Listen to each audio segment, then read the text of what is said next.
Brought to you by Oxyrich. Manikchand Oxyrich, proudly Indian.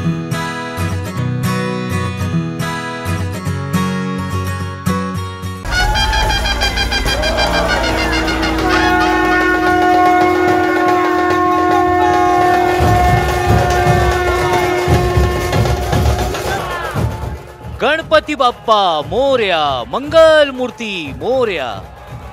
आज महाराष्ट्राच्या कानाकोपऱ्यात गणेशोत्सवाच्या दरम्यान दणाणून टाकणारी आरोळी. उत्सवात असलेलं मंगलमय वातावरण, जोशपूर्ण असा माहोल आणि मंत्रमुग्ध करून टाकणारा हा उत्सव नेमका सुरू कशापासून झाला, तो कुणी केला आणि नेमकं कोणत्या कारणासाठी केला, याची एक आख्यायिका आहे, एक इतिहास आहे.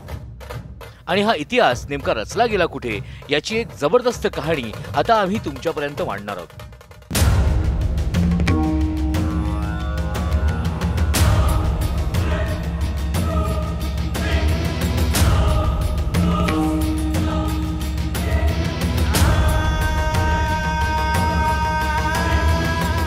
स्वराज्याच्या स्थापनेपासून ते अगदी पेशवे, जिथून संपूर्ण हिंदुस्थानाचा गाडा आखत होते, ते शहर म्हणजे हे पुणे.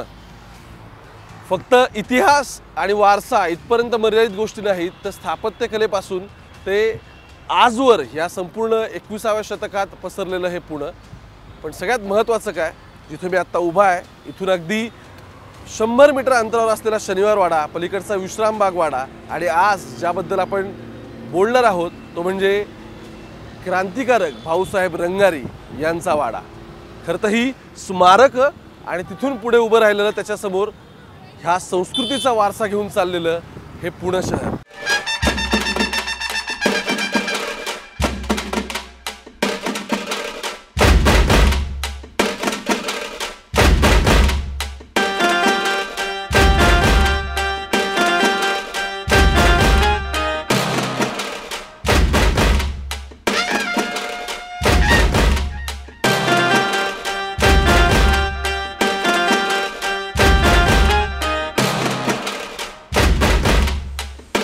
अठराव्या शतकाच्या उत्तरार्धात पुण्यात भारत मातेच्या स्वातंत्र्याचं स्वप्न उराशी बाळगून आणि मनात क्रांतीची ज्योत सातत्यानं ज्वलंत ठेवून इंग्रजांविरोधात 2 हात करण्यासाठी सुसज्ज असं एक अग्रगण्य व्यक्तिमत्व कार्यरत होतं.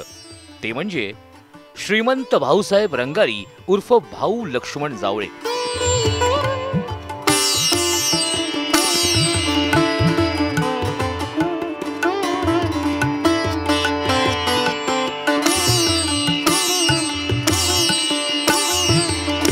श्रीमंत भाऊसाहेब रंगारी म्हणजे पुण्यातील एक प्रसिद्ध अग्रगण्य व्यक्तिमत्व.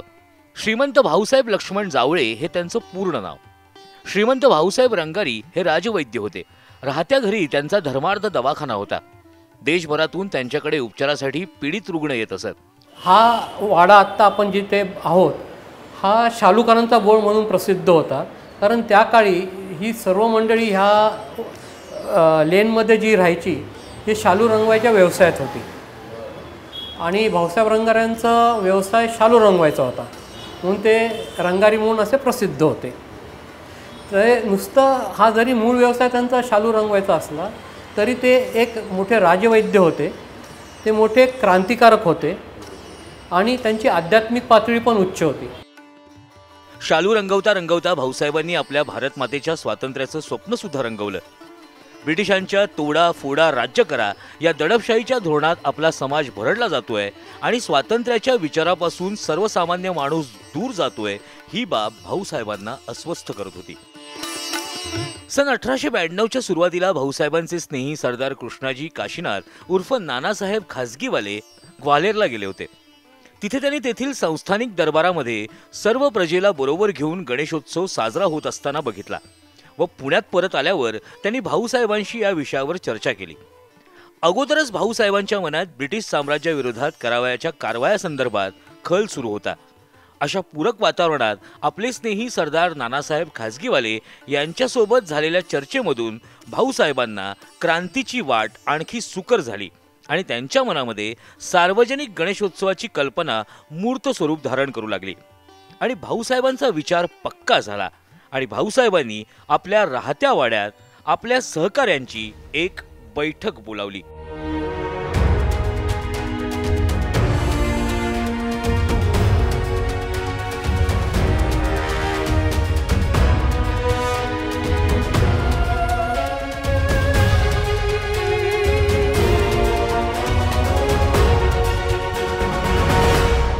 पहिल्या बैठकीला जे उपस्थित होते हे साधारण 12 ते 14-15 त्यावेळेचे क्रांतिकारक किंवा आपण पुढारी लीडर्स बोलू.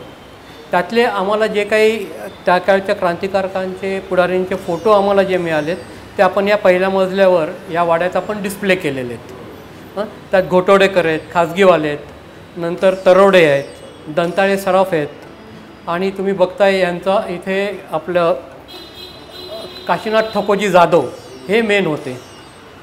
काशीनाथ ठकोजी जाधव हे भाऊसाहेब रंगारींचे मानसपुत्र आहेत. भाऊसाहेब रंगारी वारल्यानंतर जो काही कारोबार या ट्रस्टचा सांभाळला ते काशीनाथ ठकोजी जाधवांनी सांभाळला. भाऊसाहेब रंगारी 1905 साली वारले. त्याच्यानंतरचा संपूर्ण कारोबार काशीनाथ ठकोजी जाधवांनी सांभाळला.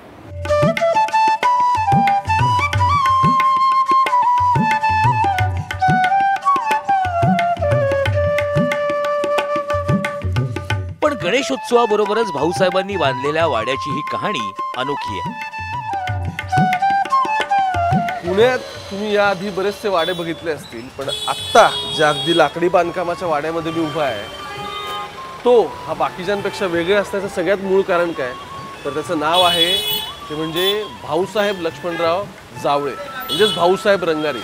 या आधी कदाचित तुम्ही गणेशोत्सवाबद्दल ऐकलं असेल, पण भाऊसाहेबांच्या ज्या वाड्यामध्ये मी आत्ता उभा आहे 1885 नंतर बांधलेलं हे सगळं कन्स्ट्रक्शन आणि त्यानंतर आता हा रिस्टोर झाला आहे. पण ऐतिहासिक घटना हा सगळ्यात मूळ गाभ आहे. त्याचं कारण असं आहे की 1857चा नंतर उठाव झाला, तिथून पुढे या देशाची सगळी जी स्वातंत्र्याची मुहूर्तमेढ होती ती मुहूर्तमेढ रोवल्यानंतर त्याच्या या सगळ्या ऐतिहासिक घटनांचा साक्षीदार हा वाडा आहे. कारण भाऊसाहेब रंगारींपासून वेगवेगळे पुण्यातले क्रांतिकारक हे याच ठिकाणी यांच्या बैठका व्हायच्या आणि बैठका झाल्यानंतर शस्त्र असतील किंवा क्रांतिकारकांचे वेगवेगळे जे प्लॅन्स होते ते सगळे इथेच शिजलेले आहेत. तर अत्यंत सुबक म्हणजे लाकडी बांधकाम, त्यानंतर विटा आणि दगड यांची अशी मस्त सांगड घालण्यात आली आहे. आणि फक्त इतकंच नाही तर हा वाडा म्हणजे देशाच्या स्वातंत्र्या जे सगळे क्रांतिकारक आहेत त्यांचं एक स्मारक म्हणावं लागेल.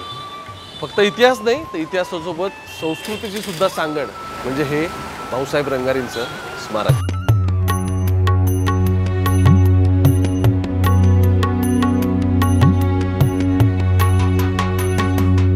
1883 मध्ये जेव्हा त्यांनी त्यांचा वाडा बांधला तेव्हा त्यांनी त्यांच्या घरात अनेक गुप्त खोल्या आणि यंत्रणा समाविष्ट केल्या. अनेक जुन्या फ्लिंटलॉक पिस्तूल, रायफल आणि गोळ्या या वाड्यामध्ये आहेत. त्यापैकी बऱ्याच गोष्टींवर शिलालेख आहेत. वाड्याचं पूर्ण रिकन्स्ट्रक्शन करायचं होतं त्यावेळी मागची भिंत पाडण्यात आली आणि तिथून वरती आणखी भिंत उभी करायची होती. आणि त्यावेळी त्या उत्खननामध्ये हे खालच्या ज्या जुन्या बंदुका आहेत पूर्ण ऑक्सिडाइज झालेल्या त्या बंदुका सापडल्या. आणि सगळ्यात महत्त्वाचं ह्यावरती सुंदर नक्षीदार ज्या बंदुका दिसत आहेत त्यावेळी या क्रांतिकारकांनी इंग्रज अधिकाऱ्यांवरती हल्ले करून त्यांच्या कन्साइनमेंट लुटलेल्या होत्या. आणि त्यातल्या या बंदुका आहेत. ही 2 नंबरची जर पाहिली तर हिला पुढे ज्या ठिकाणी बंदुकीची नळी ओपन होते त्याच्यावरती सोन्याची कला करण्यात आली, त्याला गोल्डन एनग्रेव्हिंग आहे.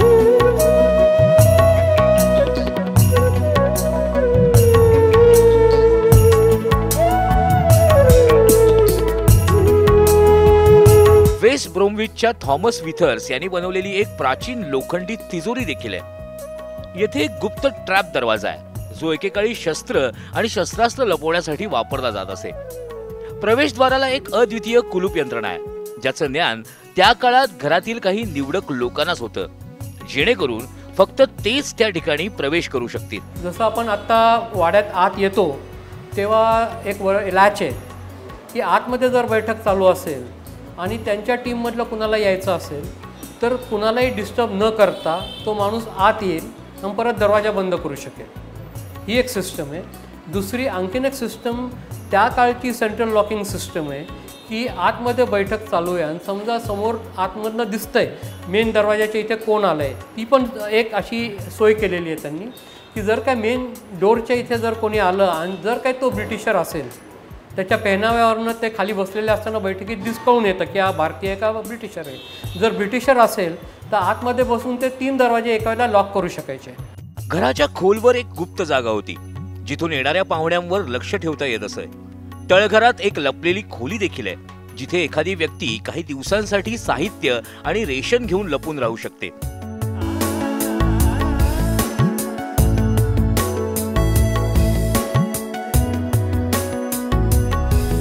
माझा आवाज तुम्हाला थोडासा घुमल्यासारखा येत असेल आणि त्याचं कारणच असं आहे की आत्ता ज्या ठिकाणी मी इथे बसलोय ही अगदी 3 फूट इतकीच जागा आहे आणि त्याचं कारणच असं आहे की आपण बाकी कोणत्या वाड्यांमध्ये नाही ते एका क्रांतिकारकाच्या वाड्यात आहे आणि तिथून हा निघण्यासाठीचा असलेला भुयारी मार्ग.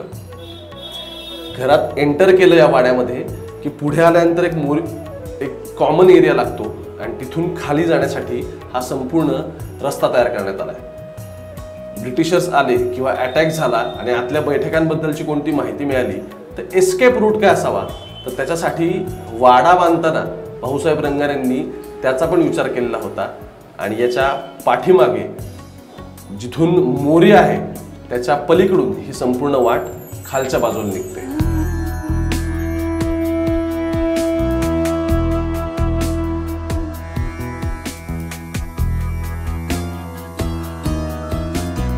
आज हे ठिकाण एका वारसा संग्रहालयात रूपांतरित झालंय.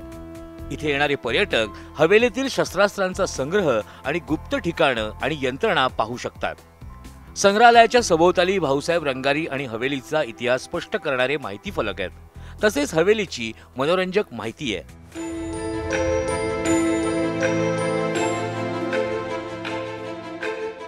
(2022) मध्ये या वाड्याचा जीर्णोद्धार करून लोकांसाठी खुला करण्यात आला आहे.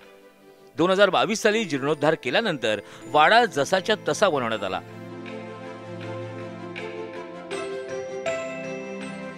आपल्या इतिहासाबद्दल पुढच्या पिढीला कळावं यासाठी या वाड्याचा पुनर्विकास करण्यात आला.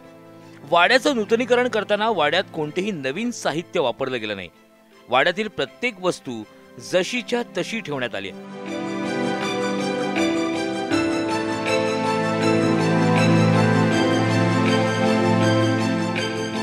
वाडा रिस्टोर करण्याची जी आयडिया आहे ही मेन पुनीतजी बालन आणि जान्हवी ताई धारीवाल हे त्यांचे बेसिक आयडिया आहे.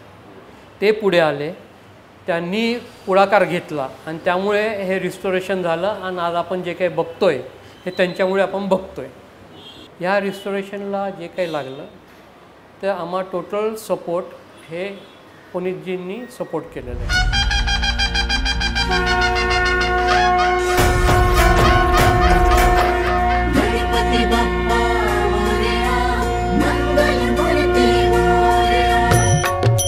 या गणपती बाप्पाच्या मूर्तीचंही वैशिष्ट्य आहे. ही गणेश मूर्ती स्वतः श्रीमंत भाऊसाहेबांनी आपल्या स्वहस्ते कागदाच्या लगद्यापासून बनवली आहे. पहिल्या वर्षी भाऊसाहेब रंगार यांनी मग असं केलं की स्वतः एक मूर्ती तयार केली आणि ती स्वतः मूर्ती तयार केली आहे ती गणपती राक्षसाचा वध करतो अशी ती मूर्ती आहे. आता हे सिंबल कसलं आहे तर आपण इंग्रजांवर मात करतो, राक्षस म्हणजे इंग्रज, आणि आपण त्यांच्यावर मात करून स्वातंत्र्य मिळवतो हे त्याचं प्रतीक आहे. ही मूर्ती भाऊसाहेब रंगार यांनी जी केली ती कागदाच्या लगद्यापासून आणि लाकडी भुशापासून केलेली आहे आणि त्याला एक बाइंडर आहे. ही आता 133 वर्षापूर्वीची मूर्ती आपण आता मंदिरात बघतोय ती आहे ती. आजही तीच मूर्ती आणि मिरवणुकीचा तोच सागवानी लाकडी रथ गेली कित्येक वर्ष सार्वजनिक गणेशोत्सवात दिमागदार स्वरूपात आपणास पाहावयास मिळतो. बाप्पाचं हे मंदिर विविध स्थापत्य नमुन्याचा उत्तम नजराणा आहे. हे त्या मंदिराच्या वास्तूत गेल्यानंतर आपल्याला पदोपदी जाणवतं. एखाद्या क्रांतिकारकाची कल्पकता काय असावी तर त्याचं मूर्तिमंत उदाहरण म्हणजे या फ्रेममध्ये दिसणारी तुम्हाला या गणेशाची मूर्ती आहे. त्याचं कारणच असं आहे, एरवी तुम्ही बसलेली किंवा उभा असलेल्या वेगवेगळ्या आकारातल्या गणेशाच्या मूर्ती बघितल्या असतील. परंपरागत आपण ज्या बघत आलोय त्या एकदम शारदेसोबतच्या असतील, पण जे आपण महिषासूर मर्दिनीचं देवीमध्ये रूप बघतो तसं काहीतरी गणेशाची एक वेगळी संकल्पना ही भाऊसाहेबांनी केली. आणि त्याचं कारणच असं आहे की भाऊसाहेबांनी स्वतः जी मूर्ती बनवली तशा 3च मूर्ती होत्या आणि त्यातली ही एक भाऊसाहेब रंगारी मंडळाची गणपती, जिथे तुम्हाला दिसतोय की तो असुराचा वध करतोय.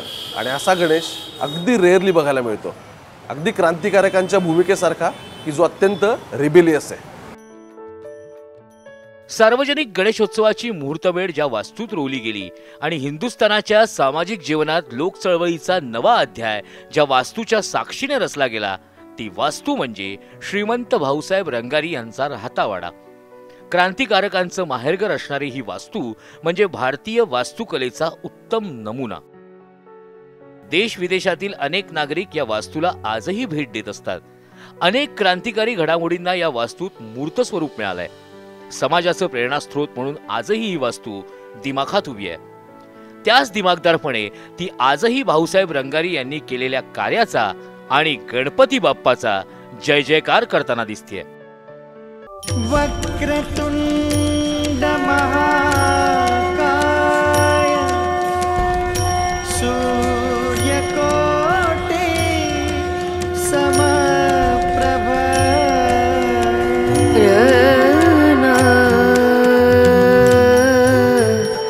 र